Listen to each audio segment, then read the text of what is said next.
देखो कौन सा बताया की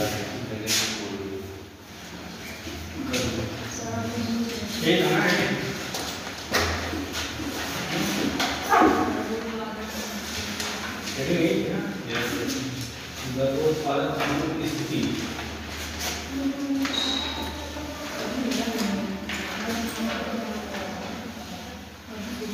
तो इसमें हम बताया था कि जैसे अगर स्पर्म और ओवा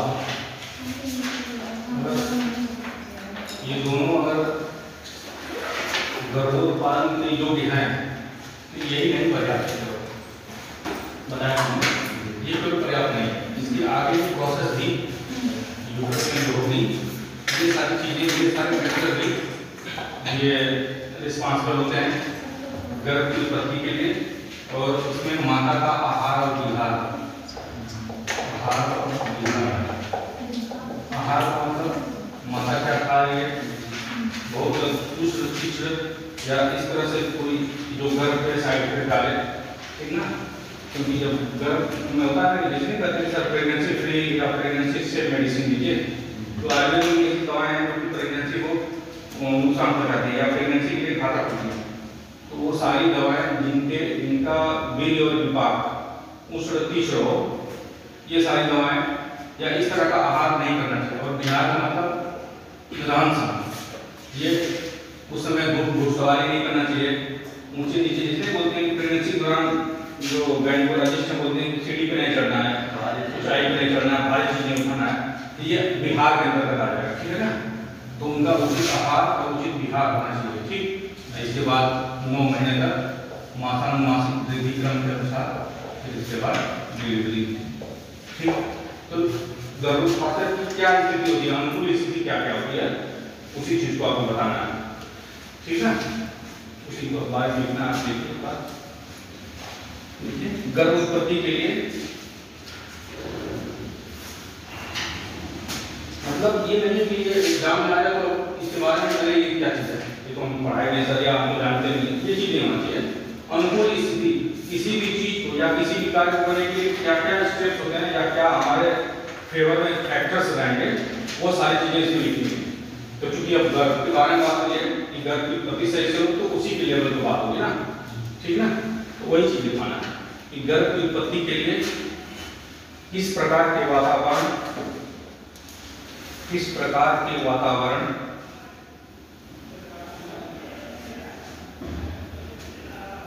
गर्भ उत्पत्ति के लिए किस प्रकार के वातावरण एवं सामग्री की आवश्यकता होती है,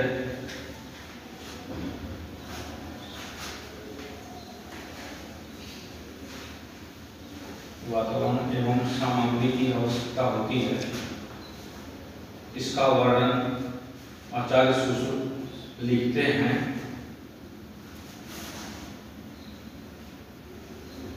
इसका वर्णन करते हुए आचार्य सुश्रुत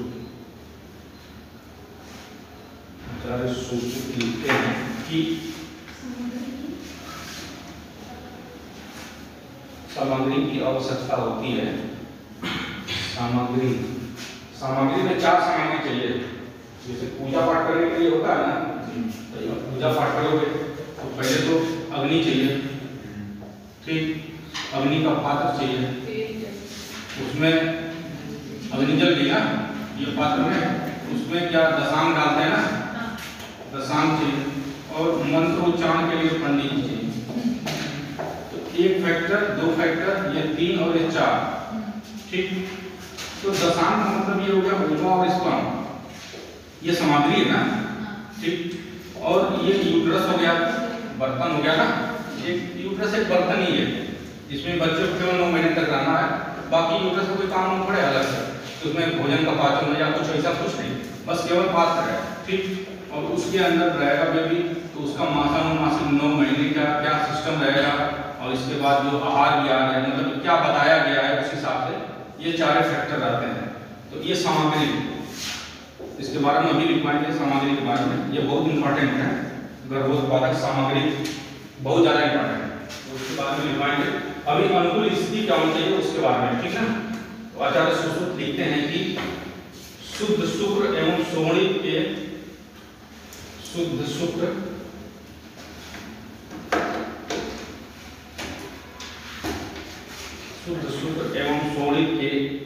एकत्र संयोग से ही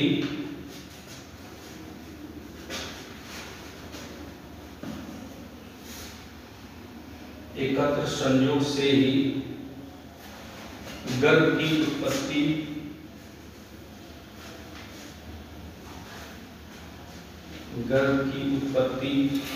नहीं हो जाती।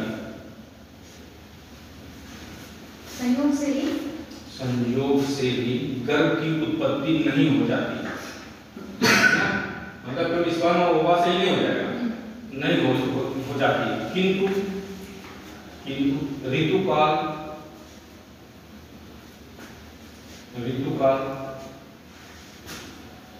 गर्भोत्पादक क्षेत्र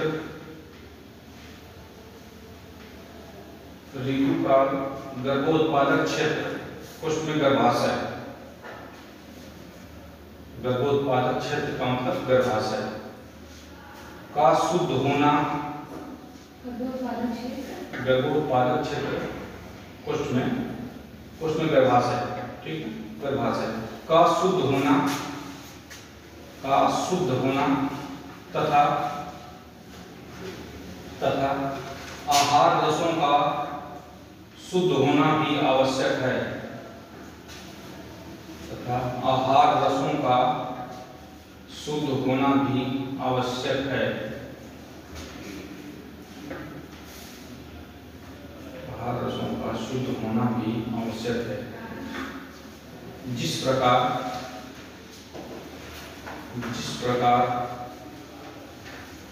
अनुकूल ऋतु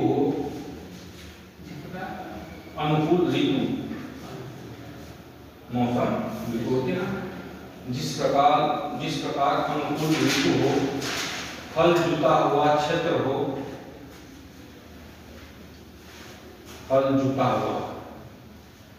तुलना किया है उस समय, फल जुता हुआ क्षेत्र हो, क्षेत्र का मतलब खेत, क्षेत्र हो, उपयुक्त जल हो। एक जल की मात्रा होती है, न कम होना चाहिए न ज्यादा। अगर बीज पानी में डूब जाएगा तो भी नहीं जर्मिनेट होगा, अगर पानी कम रहेगा तो भी नहीं डूबाएगा, ठीक ना। तो एक उपयुक्त जल हो तथा शुद्ध बीज हो,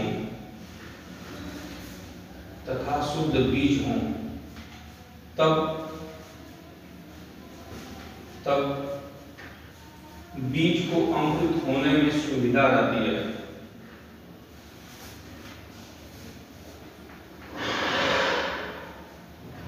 बीज को अंकुरित होने में सुविधा रहती है। इसके विपरीत यदि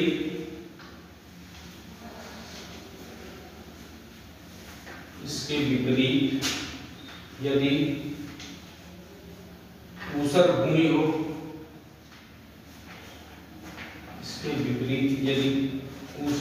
हो, दूषित बीज हो, ऊसर भूमि का मतलब जो जिसकी फर्टिलिटी जिसकी फर्टिलिटी डाउन यानी बहुत कम, ऊसर भूमि हो, दूषित बीज हो,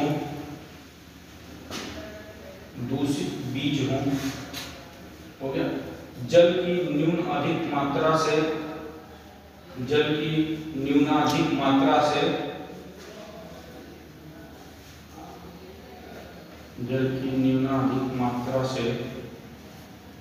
एवं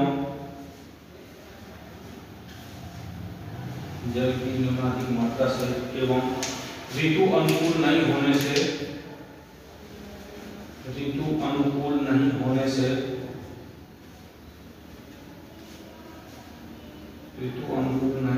से अंकुरोत्पत्ति नहीं होती।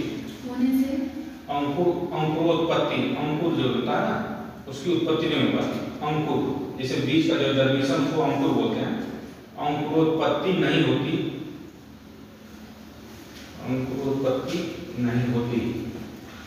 ठीक है।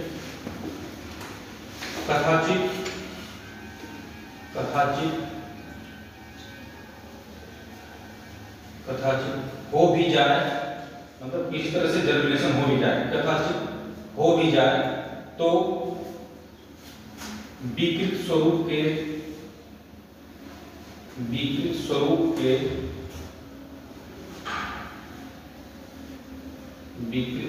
के विकास से नष्ट हो जाती है। विकृत स्वरूप के विकास से नष्ट हो जाती है। मतलब कहने का मतलब है ना, जैसे ये यूट्रस हो गया ना, ये ट्यूब हो गया, इम्प्लांटेशन जब इसमें होगा ना, कभी कभी आपने सुना होगा कि यहाँ पे ही बच्चा यहीं पे फर्टिलाइजेशन हो गया, यहीं पे इम्प्लांटेशन भी हो गया, तो उसको क्या कहते हैं? यस, मतलब अपने डिसीजन टॉपिक प्रेगनेंसी बोलते हैं। वो प्रेगनेंसी लाइफ नहीं होगा, वो बहुत होगा 3 महीने 2 महीने बाद वो एवार्ड ही हो जाएगा। पर ट्यूब भी तो लाइफ जाती है। ये तो आप यूजी कराने के बाद आपको पता ट्यूब ये फ्लेक्सिबिलिटी होता है ना, जितना सब फ्लेक्सिबल होती है। 1-2 महीने में बहुत ज्यादा नहीं सेट होता है। 1-2 महीने बाद आपको भी पता चल जाता है ड्यू टू इसके यूजी करने के बाद, तो इसको एमटीपी कराना पड़ता है, ठीक है, मेडिकल टर्मिनेशन ऑफ प्रेगनेंसी। तो इसको इक्टोपिक अपने से अपने मेन जगह से अगर कहीं भी हट के प्रेगनेंसी होती है तो उसको इक्टोपिक प्रेगनेंसी बोलते हैं। और अगर प्रेगनेंसी में यूट्रस में भी अगर प्रेगनेंसी अच्छे से हो जाए और बेबी अगर हाइड्रोसिफेलस या उसका कोई एक अंग ना हो, जैसे सीढ़ी नहीं बन रहा हो या हाथी नहीं बन रहा हो, तो भी इसके अंतर्गत आता है और ये करा दिया जाता है, ठीक ना। अब वही चीज भी मतलब इस तरह से जर्मिनेशन हो भी गया तो वो पौधा नहीं बन पाएगा। इस तरह से फर्टिलाइजेशन हो भी गया और जाइगोट बन भी गया तो वो बेबी ग्रोथ नहीं कर पाएगा, ठीक ना। उसको एवार्ड होना ही है ये चीज, ठीक ना। उसी प्रकार उसी में लिखना है, उसी प्रकार क्षेत्र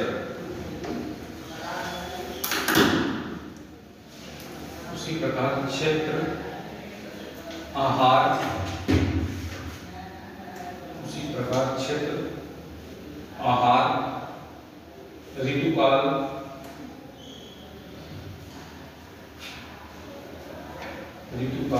तथा शुक्रशोणित के शुद्ध होने पर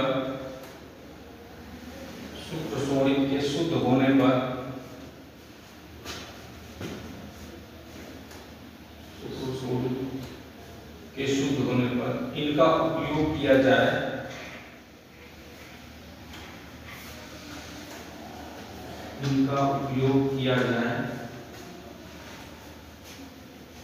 तब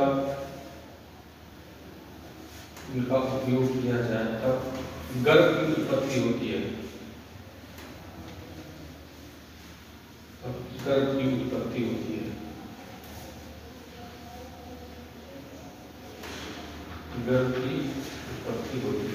इनमें से 1 या 2 के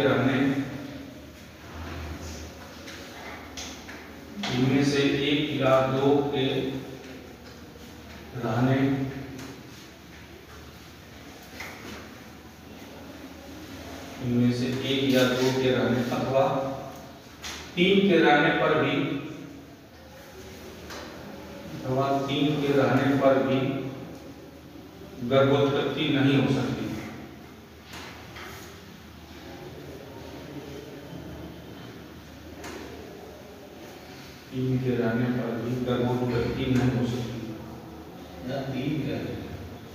अरे 4 में से 3 भी रहेंगे तो नहीं हो पाएगा।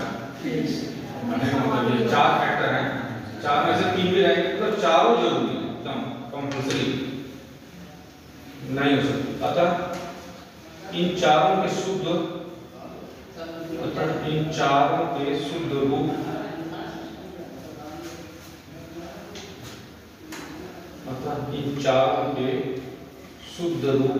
समुदाय की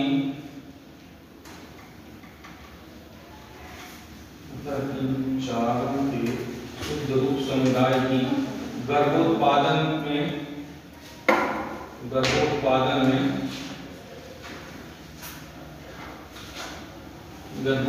में आवश्यकता होती है।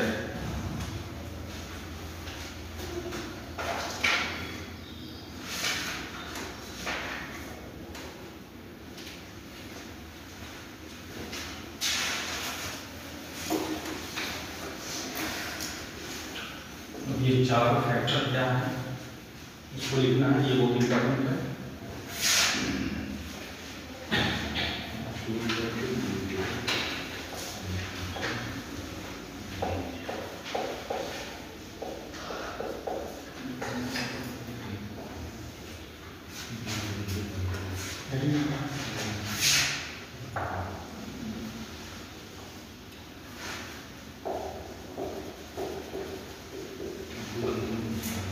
ठीक है ना?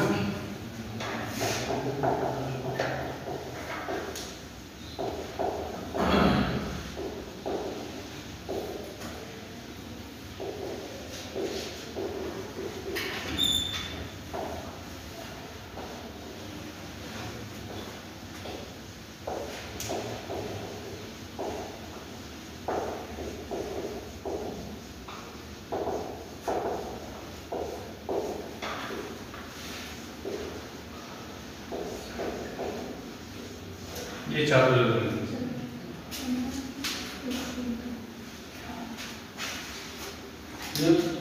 ये मेरे 4 फैक्टर हैं। इसमें से अगर किसी एक को ऑप्शन करके देखिए दिमाग में, मान लीजिए इसको ऑप्शन करने तो भी नहीं होगा, इसको ऑप्शन करने तो भी नहीं होगा। ठीक है,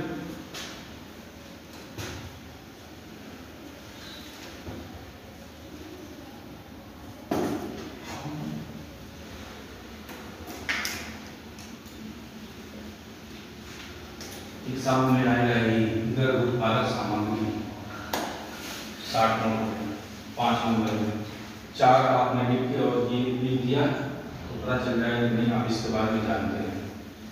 और ऋतु आता है तो ये मतलब नहीं कि वो शीर्षक के बसंत देश में वर्षा सर घूमन करेगा, ये है ना कभी। हाँ, ऋतु पूछेगा स्थान संग्रह में कब ऋतु लिखेंगे, क्षेत्र पंचायत वाला नहीं। क्षेत्र का मतलब यूट्रस, हम का मतलब न्यूट्रिशन।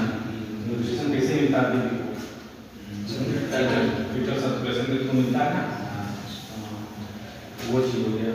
और एमियाटिक फ्रूट में एकदम गद्दे में रखा है, मतलब उसको थोड़ा भी जर्क महसूस नहीं होता है।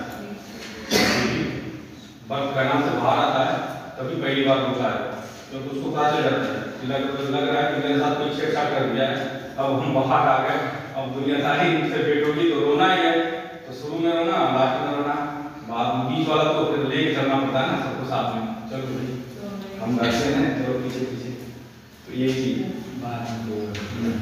अगर गर्मी से नहीं भी रोया ना तो माँ को रुलाना पड़ता है भाई। देखिए जस्ट वर्क किया, अगर रोने में लग गया 3 से 5 सेकंड अगर कमी हो रही है तो 2-4 घाटा लेना पड़ता है। तो रो जल्दी नहीं तो फिर कोलैप्स जो लंग्स है वो फूलेंगे नहीं, जब नहीं फूलेंगे तो हाइपोक्सिया कंडीशन की वजह से दिमाग में ऑक्सीजन की तुरंत जरूरत पड़ेगी, क्योंकि अम्बलाइकल कार्ड से उसका कनेक्शन काट दिया जाता है उस समय। तो ऑक्सीजन का तो और कोई स्रोत है नहीं, आपको अपने से लो ऑक्सीजन, तो मदर से कनेक्शन हट गया तो रोना जरूरी है। और नहीं रोएगा तो उल्टा खड़ा करके 3-4 घंटे तो उसको लग जाता है, लग रहा है कि बाहर आ गया और रो लो नहीं तो। और रोना एक अच्छा है, गुड साइन। और वहीं से स्टार्ट होता है उसका ब्रेन का विकास, उसी समय से स्टार्ट होता है, क्योंकि ब्रेन को मैक्सिमम ऑक्सीजन ब्रेन को ही चाहिए। और सर्कुलेटरी सिस्टम में आप देखोगे कि थ्रू कैरोटिड आर्टरी और ब्रेन के द्वारा सबसे ज़्यादा ऑक्सीजन ब्रेन को ही चाहिए, क्योंकि ब्रेन से सारी चीज़ें सप्लाई होती है। ब्रेन थोड़े समय के लिए उसमें ऑक्सीजन की कमी हुई तो ब्रेन डेथ, उसको कहते हैं इस्चीमिया। इस्चीमिया हो जाता है due to lack of oxygen, और फिर काम खत्म हो जाता है।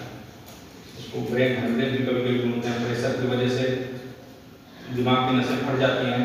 और फट के मतलब ब्रेन के अंदर कोई ऐसी जगह नहीं है जो थोड़ा भी जर्क महसूस करे। तभी तो भगवान ने उसको इतने मतलब कंडीशन में दे दिया है, इतनी मतलब अंदर सेट करके।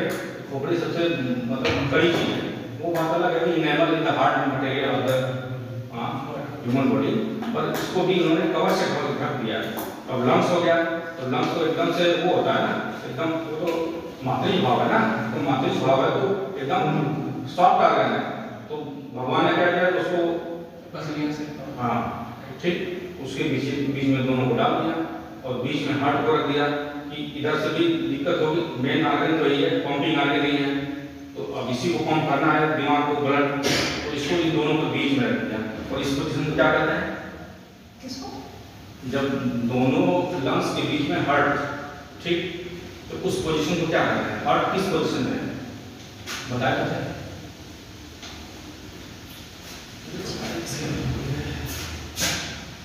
स्टर्नम के आगे ये दो लंग्स हो गया ना, और यही पे हार्ट है, ठीक, ये स्टर्नम हो गया, ठीक, ये वाइफ हो गया, लैरिंक्स फेरिंक्स, इसने बताया ना, लैरिंक्स फेरिंक्स लैरिंक्स, तो ये मीडिया स्टर्नम पोजीशन है। एनाटॉमी का पोजीशन, एनाटॉमी मॉडल वाले पढ़ा रहे हैं ना, तो मॉडल वाले पढ़ा रहे हैं तो बताया मुझे ये मीडिया स्टर्नम पोजीशन है, इसका लोकेशन है। अब ये नहीं कि सर कोई पूछे कि हार्ट पोजीशन, सर दोनों लंग्स के बीच में हार्ट है, तो ये मेडिकल की भाषा नहीं है ना, media sternum is the language of medical, ठीक है ना, तो आपको ये चीज बताना है। और ये बहुत इंपॉर्टेंट है, इधर ऊपर सामग्री में जो 4 सामग्री तो ऋतु के बाद में लिखे, पोस्ट में लिखी थी आपने मेस्ट्रोसाइकिल, और इसके में 2-2 लाइन लिखी, ये 5 नंबर में आएगा। पेपर पर रखे ना, तो पेपर पर देख लिया करें कि क्या मतलब टिप्पणी में 5-6 साल से किस चीज को रिपीट कर रहा है, तो उसको तो माइंड में आपको रखना ही है एकदम से। नहीं तो वो उसमें सर्च कर लीजिए मोबाइल से कि मतलब भी, हाँ प्रीवियस क्वेश्चन पेपर आता है एनाटॉमी, तो आ जाएगा सब, उसको फिर नोट कर लीजिए पेपर पे। मोबाइल में नहीं, पेपर पे नोट करिए तब याद होगा। मोबाइल में तो पूरा सिस्टम आप पढ़ लोगे और नहीं जान पाओगे, जब तक लिखना नहीं, लिखना है ना, एग्जाम में तो लिख के एक्सप्रेस करना है अपने आप में, तो लिखना पड़ेगा, वो भी विद इन टाइम 3 घंटे के अंदर सब लिखना है। तो मार्च में पेपर होना है, आ गया ना, एनसीएसएम का आ गया ना आप लोग का 2023-24 का आया कि नहीं? मोबाइल में क्या देखते हो यार, बस व्हाट्सएप और ये सब, ये भी देखो कि हमारा आप लोग का पेपर होना है मार्च में, एकदम फिक्स है इसी मार्च अगले, ये तो मार्च चल रहा है ना, अगले जो मार्च आएगा फर्स्ट वीक में आपका पेपर होना है। बस ये बताया ना उसमें कि हाँ नोटिस आता है कि मतलब इस में होगा, मंथ में होगा ये पेपर, मतलब हाँ मार्च में होगा, बस ये बताएंगे नहीं ना कुछ टाइम टेबल वगैरह अभी तो नहीं टाइम टेबल, अब टाइम टेबल ही है वो देखिए ना, अगर उसने उन्होंने क्या किया बस वीक बताया ना सर, इस वीक में होगा बस फर्स्ट वीक ऑफ मार्च, हाँ तो फर्स्ट वीक मार्च में 3 और 4 5 3 4 5 मार्च से स्टार्ट हो जाएगा। अब ये नहीं कि 1-2 नहीं करेंगे, तो 3 4 5 मार्च से आपका पेपर स्टार्ट, और स्टार्ट होना ये नहीं चलेगा, जैसे हम लोग आप बोले थे कि नहीं आपका इस महीने के फर्स्ट वीक में होगा, तो हो गया तो पेपर 2 दिन एग्जाम दिया, हो गया काम खत्म। उन्होंने कहा कि 28 दिन के बाद आपका रिजल्ट आएगा, 28 दिन के बाद रिजल्ट नहीं आया, सब लोग लगे फोन करके सर आपने बोला था कि 28 दिन, 29वां दिन है, नाइट में 11 बजे रिजल्ट दे दिया, रिजल्ट बनने तैयार था, वो एनआईटी क्या बोलते हैं वो जो लोड करते हैं टेक्निकल, हाँ जो टेक्निकल एनआईटी वाले बोलते हैं, क्या कहते हैं आईटी से वो जो साइट पे लोड करते हैं, उन्होंने 11 बजे लोड कर दिया, तो मतलब हर चीज।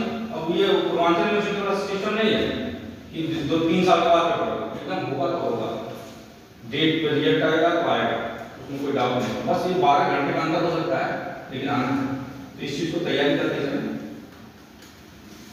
ठीक ना। पेपर होना है तो उसी हिसाब से आपको तैयार भी होना है ना, ये सारी चीजें आपको पढ़ लोगे, एक बार दिमाग में रख लोगे तो अच्छा रहेगा, फिर बाद में रिवीजन कर लोगे तो ये बात याद ये तो पूरा तैयार है, एनाटॉमी तो पूरा तैयार है, चाहे मॉडर्न से हो चाहे आयुर्वेद से, बस लिखना है पेपर हो जाए, बस ये चीज दिमाग में आता है, उसमें कुछ छूटना नहीं, 5 क्वेश्चन दागना है आपको, अगर नहीं आया तो भी लिखना है 5 के 5, अगर आप 4 करके आए तो समझ लो आप बॉर्डर लाइन पे हो, फिर भी हो सकते हो, क्योंकि आपकी जो काउंसलिंग होगी 5 के 5 क्वेश्चन में, तो आपको पास होने की प्रोबेबिलिटी ज्यादा हो जाती है, ठीक ना। और आप 4 क्वेश्चन खूब अच्छे से लिखे हो तो भी आपको, तभी आप बहुत अच्छे से नंबर नहीं पा पाओगे, तो गलत या सही या जो भी है उस समय कंडीशन क्या होती है, आपको 5 में 5 अटेम्प्ट करना है, ठीक है ना, ये माइंड में रखना है। तो इसमें लिखिए ऋतु में हेडिंग डालते, ये पहला है हेडिंग, स्त्री शरीर में फीमेल की फर्टिलिटी पीरियड होती है, ठीक है ना, 12-14 साल जो भी है स्टार्टिंग की उम्र में, और 50 मान लेते हैं कि 50 ईयर, इसके बाद नहीं, ठीक है ना। क्योंकि जो सारा एस्ट्रोजन हार्मोन है ना, ये सारे बहुत ज़्यादा लो लेवल हो जाते हैं और रिपोर्ट को टच नहीं कर पाते, इसलिए नहीं होता। और फीमेल में अगर 40-45 के बाद अगर आप कैल्शियम का टैबलेट, कैल्शियम और टैबलेट चलाते हैं ना, तो मोस्टली फीमेल में आपको ये जो ऑस्टियोपोरोसिस ज़्यादा हो जाता है। क्यों? क्योंकि भाई ये भी कोई बात करना है, रखना भी सब, मतलब ये सारी चीज़ें से धीरे धीरे जो होती हैं, रस, रक्त, मांस में अस्थि, ये सारी चीज़ें धीरे धीरे दूषित हो जाती हैं और सही से प्रॉपर तरीके से बन नहीं पाती। हाँ, तो उसको ऑस्टियोपोरोसिस बोलते हैं। ऑस्टियोपोरोसिस मतलब हड्डियों में सूसी होता है, सूसी माने कि हल्की हो जाना हड्डियाँ जो, ठीक है। तो उसमें क्या होता है कि अगर आप कैल्शियम का टैबलेट दे रहे हैं तो एब्जॉर्प्शन अच्छे से नहीं हो पाता। क्यों? क्योंकि एस्ट्रोजन का लेवल, एस्ट्रोजन रिस्पांसिबल होता है कैल्शियम को एब्जॉर्प्शन के लिए फीमेल में, ठीक है। तो इसका लेवल इतना डाउन हो जाता है कि एब्जॉर्प्शन की प्रक्रिया बहुत कम हो जाती है, ठीक। तो थोड़ा सा वीक होने लगती है, और मोस्टली फीमेल में बाद में जाते जाते 30-35 में थायराइड हो ही जाता है, मोस्टली हो ही जाता है, ठीक ना। तो थायराइड एज में तो कैल्शियम काम करता होगा, वो तो बताइए। एस्ट्रोजन का लेवल रहेगा अच्छा तो एब्जॉर्प्शन अच्छा होगा। जैसे आयरन को एब्जॉर्प्शन कराने के लिए फोलिक एसिड सपोर्ट के रूप में दिया जाता है ना, कि भाई अच्छे से एब्जॉर्प्शन हो आयरन का, तो फोलिक एसिड उसी तरह से ये भी है, ठीक है। तो ये दिमाग माइंड में है, थोड़ा क्लिनिकल भी माइंड में है, बाकी को पढ़ी रहे हैं, ठीक है ना, क्या हो जाता है, कब हो जाता है, क्यों नहीं एब्जॉर्प्शन होता है, ये चीज़ें। और मेल में कभी कोई 7 पॉइंट नहीं है, फर्टिलिटी का कोई 7 पॉइंट नहीं है फीमेल में, कि ये मेल अगर 50 ईयर का हो जाए तो ये मतलब प्रजा उत्पादन नहीं कर सकता, ऐसा नहीं है। उनका कोई 7 पॉइंट है, तो पर फीमेल में है 7 पॉइंट कि ये 45-40 में है, 45 के बाद नहीं होगा। वो एक्सेप्शन में आपके साथ अपने आप सुने होंगे नहीं, ये तो 50 ईयर के ऊपर हो गई, इनका भी बेबी बर्थ हो गया, तो वो अलग चीज़ है, कभी एक्सेप्शन तो हर जगह है ना, लेकिन मेल में कोई 7 पॉइंट नहीं है, ठीक। हाँ, देखिए स्त्री शरीर में 12 वर्ष की आयु से 50 वर्ष की आयु तक, स्त्री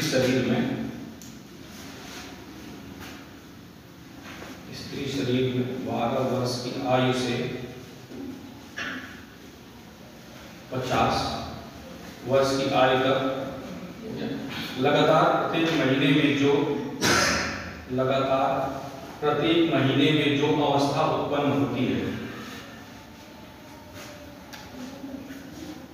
लगातार प्रत्येक महीने में जो अवस्था उत्पन्न होती है। नेक्स्ट पॉइंट उसमें, जिसका लक्षण प्रत्येक महीने में, जिसका लक्षण प्रत्येक महीने में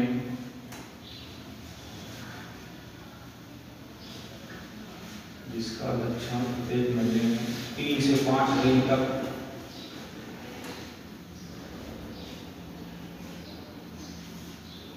3 से 5 दिन तक, 3 से 5 दिन तक होने वाला रजस्राव ही माना जाता है। होने वाला रजस्राव ही माना जाता है। रजस्राव में मेंस्ट्रुअल फ्लू,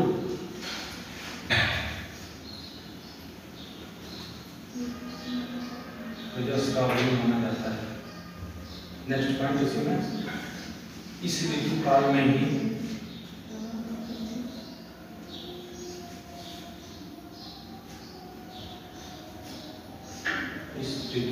ही पुरुष बीज एवं स्त्री बीज का मिलन होने पर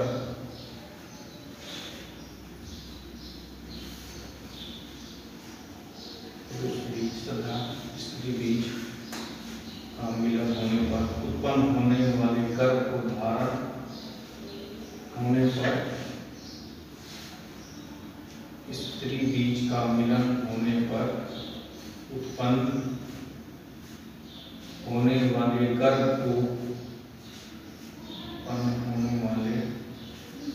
गर्भ को, धारण करने की क्षमता रखती है। धारण करने की क्षमता रखती है।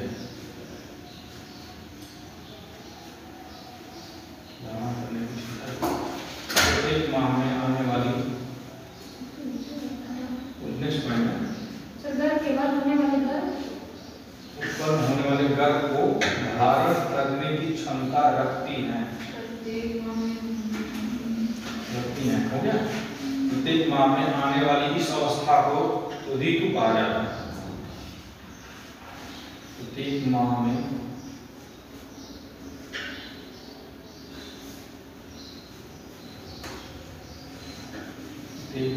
आने वाली इस अवस्था को ऋतु कहा जाता है। ठीक, नेक्स्ट है क्षेत्र। क्षेत्र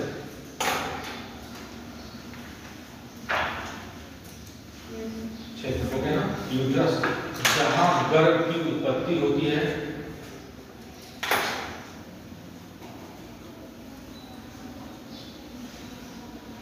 जहां गर्भ की उत्पत्ति होती है तथा गर्भ रहता है, जहां गर्भ की उत्पत्ति होती है तथा गर्भ रहता है उसे गर्भाशय कहा जाता है। यूट्रस उसी को आता है गर्भाशय, उसे गर्भाशय कहा जाता है। गर्भ प्लस आशय, सभी विच्छेद करेंगे। आशय माने रहने का जगह, जहां गर्भ रहे। पक्वाशय, आमाशय, समझ गए ना, वही से। थर्ड, अम्बु।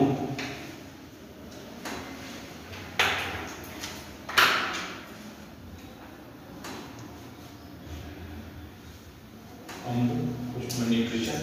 स्त्री शरीर से गर्भ को मिलने वाला, स्त्री शरीर से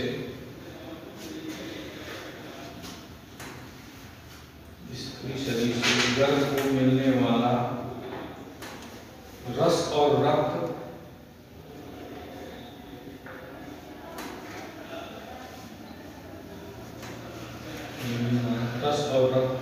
गर्भ की वृद्धि करता है तथा पोषण करता है।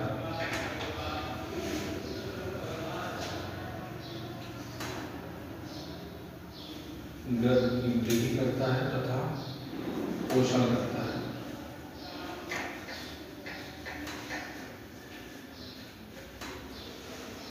चौथा बीज।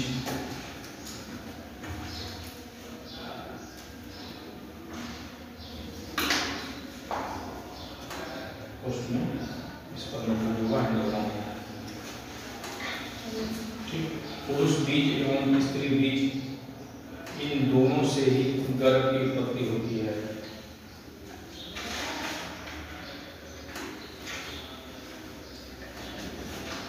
इन दोनों से गर्भ की उत्पत्ति होती है।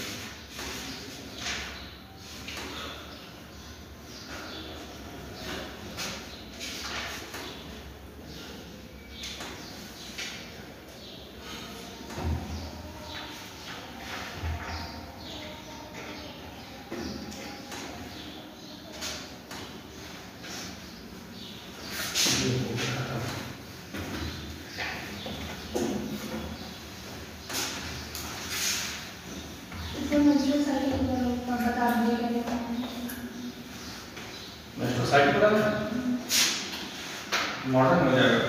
नहीं मतलब ये जो लिखा है वो चाहिए। जैसे स्क्रीन में इसके शरीर में वर्ष की 12 वर्ष की आयु से 50 वर्ष की आयु तक लगातार 12 से 50 का मतलब जो इसी टाइम में तो पीरियड आते हैं ना। नहीं, इसी काल में टाइम इसमें इसी काल में उत्पन्न होने वाले गर्भ को धारण करने की क्षमता रखती है। पीरियड से आएंगे तो वही ये इंडिकेशन है, ये इंडिकेटर है फर्टाइल फीमेल का। ये फर्टाइल फीमेल का ये इंडिकेटर है। हर महीने मेंस्ट्रुअल साइकिल से जो ब्लड आता है वो ये इंडिकेशन है कि फीमेल फर्टाइल है। ठीक है ना, इससे पहले तो नहीं आता। ये 12 एकदम शार्प पॉइंट नहीं है। अरे 12 से बताया थे 12 से 15 डिपेंडिंग टू एनवायरनमेंट। ठंडे इलाकों में थोड़ा लेट आता है तो ये इंडिकेशन है प्यूबर्टी का। ठीक है, और इसके बाद मेनोपॉज हो जाता है। मेनोपॉज हो जाता है तो जो हार्मोन के लेवल है कैसे चलने चाहिए सारे थ्रेशोल्ड वैल्यू को टच नहीं कर पाते हैं। तो जब नहीं टच करेंगे तो इंडोमेट्रियल की बात फटेगी नहीं, जब नहीं फटेगी तो ब्लीडिंग कहाँ से आएगी। ठीक ना, तो ये इंडिकेशन है 12 से 50 में लिखा गया है उसमें कि मतलब इसमें फीमेल फर्टाइल होती है इस दौरान पीरियड्स के दौरान यही मतलब गर्भ धारण करने के योग्य होती है। ठीक है सर, एक महीने में जो एक पीरियड ओवुलेशन पीरियड होता है वो भी तो एकदम पीक पॉइंट होता है फर्टिलाइजेशन का। वही होता है ना। तो ओवुलेशन के समय 16 दिन होता है। ओवुलेशन एक हफ्ता इधर और एक हफ्ता इधर। ठीक, और इसमें जो होता है 14वें दिन पीक पॉइंट होता है ओवुलेशन का। और ये जो पीरियड होता है ना, यही ऋतुकाल है ना, यही ऋतुकाल। इसी समय जब स्पर्म अंदर जाएंगे तभी फर्टिलाइजेशन। ये थोड़ा ही कमी कर देंगे भाई। ओवा फर्टिलाइजेशन कब होगा? जब ओवा रहेगा फैलोपियन ट्यूब तभी तो होगा ना, कि नहीं रहेगा तभी हो जाएगा। तो उसका एक टाइम होता है ना, ओवुलेशन का एक टाइम होता है 14वें दिन। ठीक है, 14, 15, 16, 17, 18 ये एक हफ्ते 10 दिन का जो टाइम होता है, उस दौरान अगर संपर्क होगा तभी वो फर्टिलाइजेशन होगा। ठीक ना, ना उधर ना इधर। उधर भी होगा तो कुछ नहीं होना है क्योंकि ओवा है नहीं, और इधर भी अगर संपर्क होगा तो कोई मतलब नहीं है। सर, अगर जब पीरियड के बिना अगर कोई इतना अनप्रोटेक्टेड कर रहा है इंटरकोर्स, तो सर तब मतलब वो बनने का वो नहीं है ना, कोई जानती नहीं भाई। जब ब्रीडिंग होगी तो ब्रीडिंग तो करीब करीब होता है ना 5 से 7 दिन तक। इस दौरान तो इंटरकोर्स नहीं होता ना। नहीं, अब इसके बाद 3-4 दिन के बाद अब ये मान लिया जाता है कि अब ओवुलेशन का टाइम जो 14वें दिन लगभग, ये 7 दिन हो गया और इधर का 7 दिन। ठीक, अब जब 14वें दिन में पीक पॉइंट पहुंचेगा तो एलएच का जो लेवल है वो हाई लेवल हो जाता है। ठीक, जो न्यायिक हार्मोन का, और उसी समय ओवुलेशन होता है। तो संपर्क करने का जो 7 दिन का जो टाइम है, 7 से 10 दिन मान लें, यही पीक पॉइंट होता है। इसी में ही वो बेबी उठता है।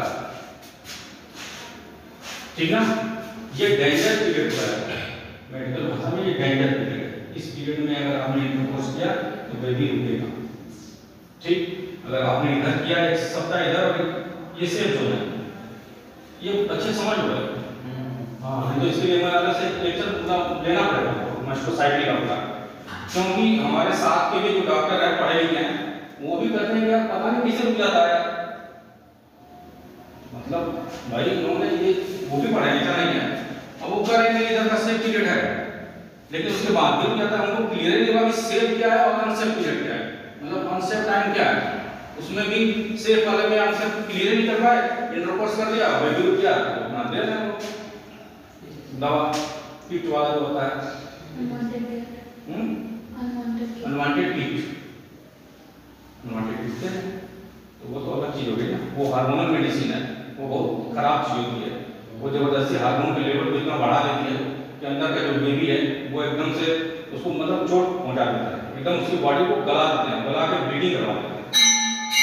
ठीक है, तो ये अच्छी बात नहीं है। आप इतना जानो कम से कम कि पीरियड सेफ क्या है, मतलब हमको किस दौरान अगर हम नहीं चाह रहे बेबी 3 साल तक, तो हमको किस पीरियड में इंटरकोर्स करना है और किस तरह से, मतलब क्या सिस्टम है उसका, ये क्लियर होना चाहिए। आप डॉक्टर हो ना, तो ये चीज क्लियर नहीं रहेगा तो आप किसी पेशेंट को नहीं समझाओगे। ठीक है, और पेशेंट को इस तरह से समझाओ तो नहीं समझेगा, उसको तो एकदम ठेठ में समझाना होगा ना कि भाई देखो जिस दिन फीमेल को पीरियड आके पीरियड खत्म हो गया उसके 1 सप्ताह तक आप इंटरकोर्स करो, कोई प्रॉब्लम नहीं होगी, एकदम क्लियर समझ लो भाई। जिस दिन पीरियड आया 5 से 7 दिन तक रहेगा ना, जिस दिन पीरियड खत्म होगा उसी दिन से आप इंटरकोर्स करना चालू करोगे ना। ठीक, 1 सप्ताह तक कोई दिक्कत नहीं, लेकिन 1 सप्ताह 10 दिन के बाद आप खतरे में हो, तो बीच का जो 7 से 8 दिन गैप है इसमें गैप कर लो। ठीक, या बीच से कर दो। ठीक है, तो जो बीच का जो डेंजर पीरियड है इसी को समझना है और आपको पेशेंट को भी समझाना है, या आपके दोस्तों में से भी कुछ लोग पढ़ के पास हो जाएंगे वो भी नहीं समझ पाएंगे। ठीक ना, या फिर होता क्या है, सर ने तो बताया था कैसे गाड़ी फंस जाती है, फंसना नहीं चाहिए। ठीक, और आपने बीच वाला 10 दिन जो है डेंजर वाला में अगर आपने रोक लिया या आपने सेफ्टी के साथ यूज किया तो अगला 1 सप्ताह के दिन बाद फिर इधर का तो कोई दिक्कत ही है ना, तो इधर का और उधर बीच का ही प्रॉब्लम है, क्योंकि उस समय लेवल वो हार्मोन का ज्यादा होता है ना। सर मतलब देखिए इधर का हो गया 14 दिन, ठीक है, 14 दिन मतलब इसे अंडाशय से अंडाणु निकलेगा। ठीक है, तो मतलब 14, 15, 16, 17, हाँ 17 तक बस ना। उसके बाद ये 7 दिन इधर हो गया, 7 + 7 इधर हो गया और 7 इधर हो गया, यही होता है ना, 28 ही टेप पड़ते हैं ना, इससे ज़्यादा भी होता है, 28 पे ही सब कैलकुलेशन करना है। तो जब हम जानते हैं कि पीरियड्स आए, ये पीरियड वाला, ठीक, ये पीरियड आया, पीरियड बंद हो गया, ठीक, हम इधर आ गए, तो ये 7 दिन सेफ है ना, इधर तो कोई दिक्कत नहीं है। अब 7 पढ़ने हैं, 7 से 10 दिन तक आप इंटरकोर्स करो, कोई दिक्कत नहीं। लेकिन ये जो 14 दिन का है, 14 दिन का मतलब जो 10 दिन का पीरियड है, इसमें आप विद कंट्रासेप्शन यूज करना है, मतलब कंट्रासेप्शन के साथ करना है, सावधानी के साथ करना है। तो यही चीज है। तो 7 7 14 और 7 के 7 को 28 28 दिन की होती है। जिसका किसी का 35 दिन हो गया, 40 दिन हो गया, उसको तो दिक्कत है ना, उसके साथ ये गड़बड़ हो सकती है। जिसका 35 40 दिन हो गया तो उसको तो डिजीज हो गई ना। मतलब जो पार्टनर है उसको पूरा टाइमलाइन पहले बताना पड़ेगा ना। सर वो जो आप वहाँ पे 7 डे पीरियड्स का डे लिखे हैं, अगर वहाँ पे 3 to 4 डेज हो तो नहीं, हाँ, ये इसीलिए मैं सेवा हमेशा वेरिएशन नहीं चल रहा है ना भाई। हर फीमेल का जो हर सब लोग को बात प्रकृति की सबके अलग होती है ना। जो फीमेल की प्रकृति के हैं उनका पीरियड का टाइम थोड़ा लंबा होता है। जैसे हमने ये तो नहीं कहा कि 3 दिन होगा, हम 3 से 5 दिन या 5 से 3 से 7 दिन हम हमेशा वेरिएशन देख चलते हैं, इसीलिए क्योंकि प्रकृतियां सबकी अलग। अब जब कब प्रकृति की हैं तो उनका जो पीरियड का टाइम है थोड़ा कम रहेगा, ठीक। पित्त प्रकृति वाले का थोड़ा ज्यादा रहेगा। और वात वाले का क्या है, वात वाले का पीरियड्स के जो फ्लो होते हैं वो रहेंगे तो कम दिन के, लेकिन ज्यादा पेट खराब नंबर ऑफ पेट्स खराब होंगे ना।